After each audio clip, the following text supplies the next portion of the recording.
Hey there, comic colleagues and superhero supporters. Did you know that Martian Manhunter's weakness to fire is really a false phobia that he gave to himself so he wouldn't have to face his tragic and depressing past? If you didn't know, let me tell you about it. Martian Manhunter, written by J.M. DeMatteis and illustrated by Mark Badger, is a four-part miniseries that ran from May to August 1998. The miniseries was created with the purpose of retconning the Green Man's origin story. In this series, we follow Martian Manhunter while he's being tormented by what he thinks is a sentient cell corrupting his mind, but later learns is really Haranmir, the Martian god of death and fire. Haranmir hijacks the Martian's mind and body, showing him illusions of an unknown world, having him speak in a language that is foreign to him, and forcing his body to contort and shift in strange ways. With few friends to turn to, he tries to enlist the help of the Justice League, but ultimately decides that whatever is going on with him is too dangerous, even for them. This doesn't stop the League from attempting, though. After trying to battle the god head on, John concludes that it would be best if he flew into space and cut off his brain in order to stop the god's advances.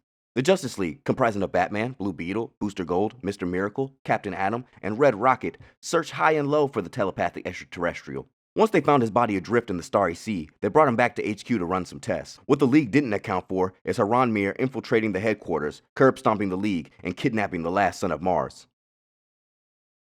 After swiftly defeating the Justice League, Haranmir whisks Jones away to California, where he runs into a man by the name of Dr. Erdell.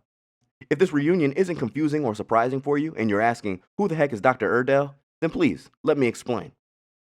From Martian Manhunter's origins, we learn that John Jones comes from a race of savage but wise warriors. Being the son of a general and a sorceress, it was only fate that he would become a warrior himself and ride into battle. However, on the day that he set his sights on Chata, the great desert beast, he would be swept away. Thanks to Dr. Erdell and his cosmic interdimensional probing device, the warrior was transported from Mars to Earth. Just the sight of John was enough to give the poor doctor a heart attack, killing him before they could even speak to each other. Now you understand why it's confusing that Dr. Erdell is here to meet the Martian. From here, we learn that Dr. Erdell never truly died. It was a false memory given to John from Erdell to help him forget his past. We are then given the true origin of the Martian Manhunter and his people. We are told that John comes from a race of Martians that excelled in arts, religion, and medicine. Mars was a beautiful utopia where everyone was peace-loving and wanted for nothing. This was until a plague swept across Mars. This plague had wiped out most of the Martian population, finally making its way to John's daughter. There was no hope in saving her. She was fated to be cremated in a ritual for Haranmir. With his dying daughter in his hands, John called out to the gods to help him, and in that moment, he was teleported away to Earth.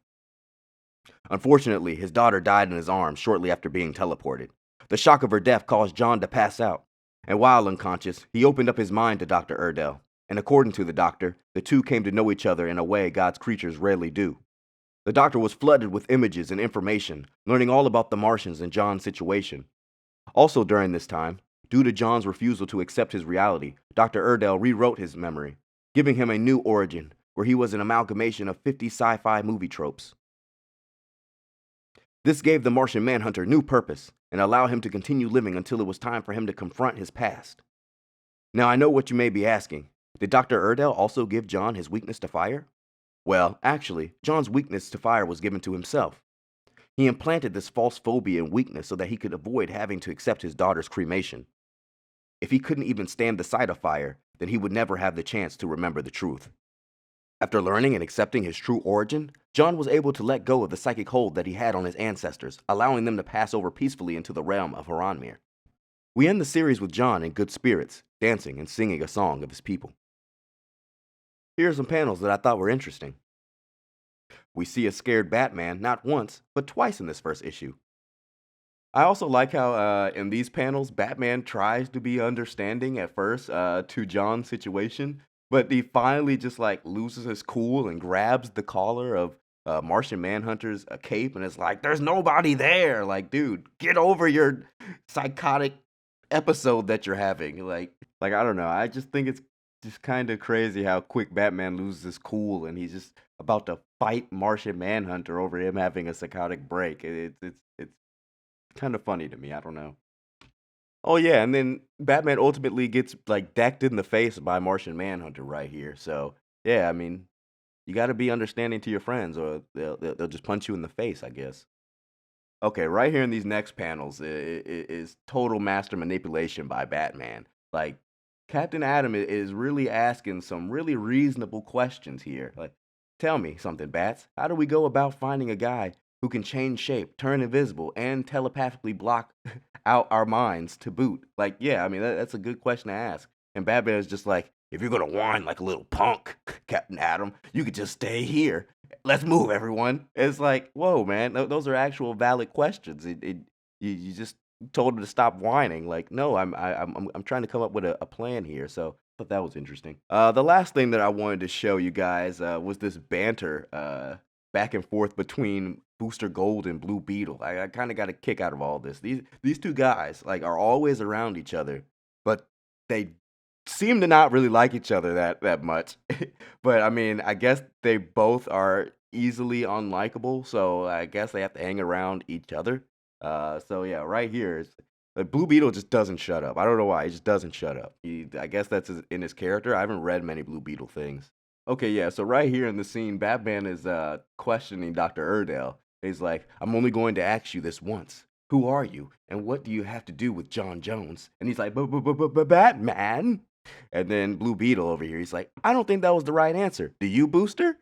And then Booster is just like, "Beetle, for once in your life, shut the up, please. Just shut up. I don't want to talk to you." All right, in these next panels here, we got some more Booster Gold and Blue Beetle back and forth. In these panels, Martian Manhunter is calling to Dr. Erdell to come back to Earth from Mars because he gets sent to Mars at some point in time. But in this panel right here, Mr. Miracle is like, "Dr. Erdell, can I assist you?" Dr. Erdell's like, "Slap on a seatbelt, Miracle, and let's ride." And then Batman, he's here and he's like, "And us?" Dr. Erdell, he responds with, "Just stay out of the way." And Blue Beetle, of course, and Booster Gold are in the background. And Blue Beetle says, "You know, for once, I can't think of a single joke." And Booster Gold, "Thank God for that." Like, dude, like, why are you always around this guy if you just don't really like him like that? I don't know, but I don't know. The Booster Gold and Blue Beetle banter back and forth is it's really funny. It actually made me want to go pick up some Justice League International comics, which I did a couple days ago. So I'm gonna read through that and see if this is something that happens regularly throughout the story. Well, there you have it, folks. Martian Manhunter learned the truth about his origins and has become a better hero and man because of it. Thanks for checking out the video. If you enjoyed today's video and like to see more comic coverage, give the video a like, comment, and or subscribe for more.